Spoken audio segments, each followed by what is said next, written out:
Hi mga besh! So welcome to our channel. For today's video, we will going to tackle or discuss kung paano kami nakapunta dito sa UK. Kasi since maraming nagtataka, maraming nagulat na syempre parang bago pa si husband dito, wala pa siyang 1 year. Actually, 5 months pa lang siya, nakuha niya na kami mag-ina papunta dito sa UK.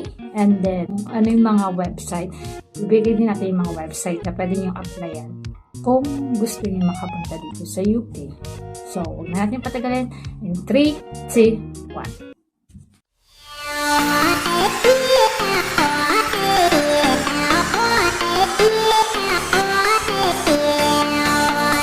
Kasi nyo medyo nagbago yung background kasi umakyat tayo para makakuha tayo ng information talaga na accurate from my husband. So, ayun. Nagsimula yung lahat dahil kay Kuya Jaime. We're very thankful to Kuya Jaime. Si Kuya Jaime, siya yung dating ka-work ni husband sa Cebu City. Na gumawa si Kuya Jaime ng account sa LinkedIn. And then, after noon, may nag-email sa kanya regarding sa open position ni Malahan, which is, ayun na yung company ni husband dito sa UK. Tapos, inano siya ako ng open position na auto electrician, pero si Kuya Jaime nag-advise siya na hindi siya kaya nag-ano lang siya, nag-refer. Ni-refer niya si husband, pati si Kuya Alan. Si Kuya Alan nakaka-work niya din dati sa Singapore. Pag-refer, hindi agad nagpasa, di ba? Hindi ka agad nakapagpasa ng resume, ng CV, parang nauna si Kuya Alan. So, hindi mo na siya nagpasa. Parang wala pa sa, wala pa talaga sa isip. Tapos, medyo alanganin pa din kami. Baka mamaya, hindi yun legit. Kasi, syempre, diba, ang dami ng scammer sa panahon na yun. Si Kuya Alan na una na-interview sa kanila. Tapos, parang si Mark, sumunod na lang. Parehas silang nakapasa, then, na-issuehan ng visa. Isa din sa dahilan kung bakit parang pinush din namin ang asawa ko na makapunta, makaano si Daddy na ituloy niya pa din ng Malahan. Una kasi, since yung kasama niya si Kuya Alan naman, medyo okay naman talaga kasama si Kuya Alan. And then, yung security ko din na at least kahit pa paano may mga kasama siyang katrabaho niya, naging kaibigan niya, ganun. Medyo mababawasan yung homesick niya. So, may mga bagay talaga na hindi natin pinaplano, may mga bagay na unexpected. Ayun, na-issuehan sila ng visa parehas. Kaso itong si Kuya Alan, may sinabi siya sa company, parang about sa colorblind yun, di ba Daddy? Yan, sa pagiging colorblind, inopen niya yun siya. Kasi yung naging requirements, medical requirements lang naman sa kanya is TB test. Ngayon parang nag-worry si Kuya Alan regarding sa pagiging colorblind niya. So, inopen niya yung kay Malahan. Ngayon, si Malahan, parang, ano ba yun, Daddy? Undecided? Parang naging undecided si Malahan. Which is may visa na yun sa La Pereza. Parang naging undecided si Malahan na ituloy pa yung process kay Kuya Alan. Though may visa na. Kasi nga dun sa pagiging colorblind. Para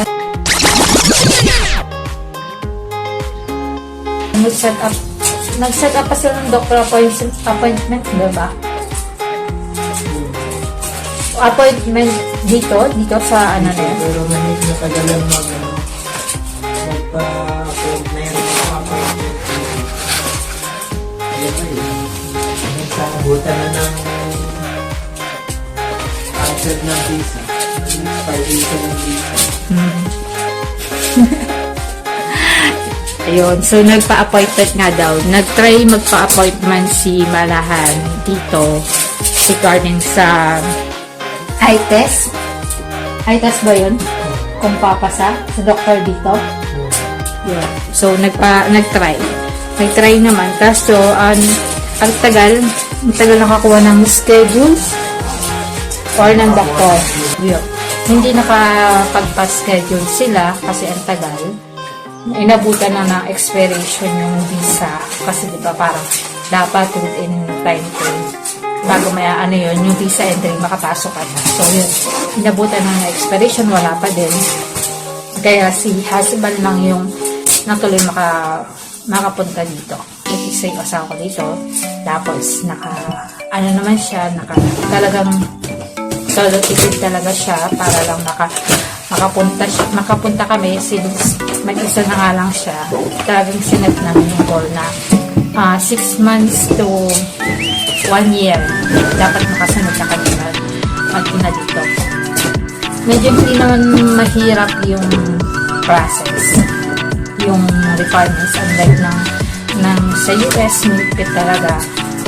Dun sa process naman namin, wala kaming nag-interview sa embassy, wala kung hindi talagang unlike sa US na ang daming mga tinatawag. So, nung once na nandito na ako sa UK, I tried naman na mag-apply.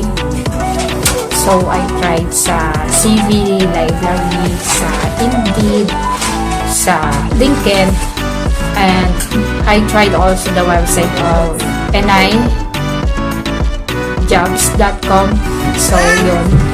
May mga feedback naman ako nare-receive, mga job interviews. Yun nga lang, hindi siya mag-match sa gusto kong setup. I mean, hindi naman sa namimili tayo ng trabaho kasi syempre may anak, medyo nakas tayo. So, priority natin siya. Since hindi pa din siya nag-aaral, hindi ko pa alam kung ang pasokon pa kasi dito is September. So, hindi ko pa alam kung paano yung magiging setup namin. So, ayun, ang preferred ko sana either night shift or weekend. So, bahala na si Lord kung ano yung ibibigay niya. So, yun ang ating mga topic for today's review. Ganun talaga, may mga bagay na ako, to be honest. I was college when college ako nung parang gusto ko talaga kapunta dito kasi isa sa mga nagpapaaral sa akin na tita ko is nasa UK. Nasa London sila ngayon. So, ayun, way back 2011 pa yun. Yung 2011 or 2012. Yeah. Siguro, 2012 pa. Yung sabi ko, gusto ko makapunta dito sa UK. Pero, alam mo yun, parang kinalimutan ko na yun. Wala na din talaga sa parang ko. Minsan mag-asawa ko, ganun. Minsan mag-asawa ko. Yun. So, it's been 11, 12 years. It's been 12 years bago nangyari yun. Nangyari to. May mga bagay na alam mo yung binibigay ni Lord na hindi natin pinaplano. Minsan may mga plano tayo na hindi nangyayari, hindi natutupad. Yun pala may mas magandang ibibigay sa iyo si Lord. Either you have to wait or hindi yun ang nakaplano para sa iyo. Tiwala lang talaga tayo kay God kung ano yung mga plano niya kasi kagaya sa amin. Never mula nung naging magjowa kami. Magjowa pa lang kami ni husband. Never sumali sa isip namin na titira kami sa ibang bansa. Doon kami mamumuhay. But now, dito kami ngayon. Unplanned, unexpected, lahat. We're very thankful to God na makapunta kami dito sa ibang bansa, makatira kami dito sa ibang bansa. So hanggang dito na lang.